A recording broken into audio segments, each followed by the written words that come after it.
কাছে ও দূরের যে যেখান থেকে আমার ভিডিওটি দেখছেন সবাইকে পবিত্র ঈদ উল ফিতরের অনেক অনেক শুভেচ্ছা জানিয়ে আমার আজকের ব্লগটি শুরু করছি। আসসালামু আলাইকুম, সবাই কেমন আছেন? আশা করি যে যেখানে আছেন আপনজনদের সাথে খুব ভালোভাবে ঈদ কাটিয়েছেন। আলহামদুলিল্লাহ, আমিও আমার পরিবার আনন্দের সাথে ঈদ কাটাচ্ছি। তো আমার আজকের ভিডিওটি হচ্ছে চাঁদ রাতের দিন থেকে ঈদের দ্বিতীয় দিন পর্যন্ত। তো চাঁদ রাতে আমার কিছু টুকটাক কেনাকাটা বাকি ছিল, তো ওই দিন আমরা বের হয়ে গিয়েছিলাম মার্কেটের উদ্দেশ্যে। টুকটাক বলতে একটু কসমেটিক্স আইটেম কিনবো। যদিও আমি মেকআপ ভালো পারি না আর মেকআপ করতেও জানি না, কিন্তু যখন থেকে আমার দুইটা মেয়ে বেবি হয়েছে ওদের দেখলাম মেকআপের প্রতি বেশ ইন্টারেস্ট। তো যার জন্য আমার বাধ্য হয়েই ওদের জন্য কিছু কসমেটিক্স কিনে রাখতে হয় ঘরে, যেমন নেল পলিশ, লিপস্টিক, এর বাদেও এখন টুকটাক অনেক কিছুই অ্যাড করছি, কারণ আমি যদি একটু টুকটাক কিছু ইউজ করতে যাই ওরাও সেগুলো চায়। তো যার জন্য এখন অনেক কিছুই ঘরে রাখতে হয়। তো আজকে ওগুলোও কিছু কিনেছি, আর কিছু আমার স্কিনের জন্য যেগুলো খুব উপযোগী ওরকম কিছু দুইটা প্রোডাক্ট কিনেছি। এই যে এখন আমি মার্কেট থেকে চলে এসেছি, আর এই যে জিনিসগুলো এগুলোই কিনেছিলাম আজকে।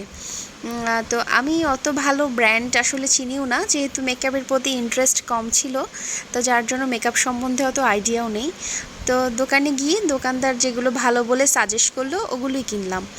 এই ফেস পাউডারটা কিনলাম, বললো ভালো হবে। আর আমি দুইটা লিপস্টিক কিনেছি। লিপস্টিক একটা অল টাইম ইউজ করার জন্য কিনেছি এই লিপস্টিকটা, এটা নোট। আর আরেকটা কিনেছি এই লিপস্টিকগুলো। আর একটা কনসিলার কিনেছিলাম, যেহেতু আমার মোটামুটি একটু ডার্ক সার্কেল আছে এই জন্য আমার কনসিলার ইউজ করতে হয় একটু। আর এই নেল পলিশ আর মাস্কারা, আর হচ্ছে সবচেয়ে ইম্পর্টেন্ট যেটার জন্য আমি গিয়েছি সেটা হচ্ছে একটা সানস্ক্রিন আর একটা ময়শ্চারাইজার কিনবো। তো যার সাথে এগুলো একটু পছন্দ হলো কিনে নিলাম। তো মার্কেট থেকে এসে ঝটপট করে রেডি হয়ে নিলাম আলিফার দাদির বাসার উদ্দেশ্যে। আমরা ওইখানেই ঈদ করব এবার, যেহেতু বাড়িতে যাইনি আর ওদের যেহেতু ভালো লাগবে না একা একা, এই জন্য ওখানে যাওয়া। তো এই যে পরের দিন আমরা ঈদের দিন আর কি, আমরা সকালবেলা ঘুম থেকে উঠে সবাই ফ্রেশ হয়ে খাওয়া দাওয়া করে এরপরে নিজেদের মতো ফ্যামিলি টাইম স্পেন্ড করেছি। পরে বিকেলবেলা ঘুরতে বেরিয়েছিলাম সব বাচ্চাদেরকে নিয়ে। সব বাচ্চারা বলতে আলিফার পাপারা 3 ভাই, তো 3 ভাই তাদের বাচ্চারা, তো বেশ অনেক মানুষ হয়েছিলাম আমরা 3 যা, আমার শাশুড়ি, সবাই মিলে আমরা এই পার্কে বেড়াতে গিয়েছিলাম। ঈদের আনন্দ ভাগাভাগি করে নেওয়ার জন্য আপনজনদের থেকে আর বড় কেউ হয় না। এই জন্য আমরা মনে মনে সিদ্ধান্ত নিয়েছি প্রতিটি ঈদই আমাদের আপনজনদের সাথে কাটাবো।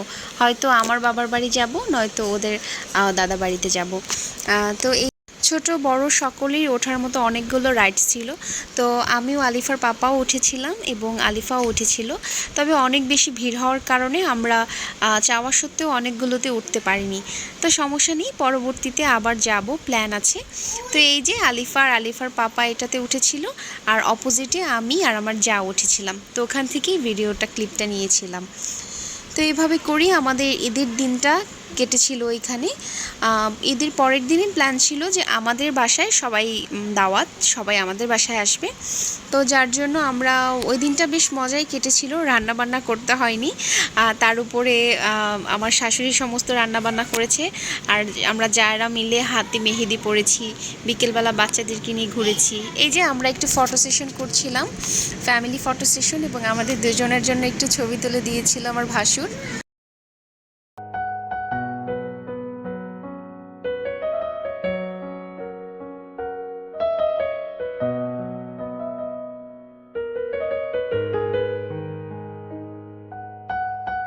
আমরা ঈদের দিন রাতেই চলে এসেছিলাম, যেহেতু পরের দিন সবাই আমাদের বাসায় আসবে, যার জন্য গোছগাছের একটা বিষয় ছিল। তো খুব বেশি অ্যারেঞ্জমেন্ট করিনি, আমার ভাসুররা বলেছিল তারা অনেক কিছু ভারী কিছু খাবে না, তো যার জন্য রুচিসম্মত যেগুলো খাওয়ার ওগুলোই করেছিলাম। আজ এ পর্যন্তই, সবাই ভালো থাকবেন। আসসালামু আলাইকুম।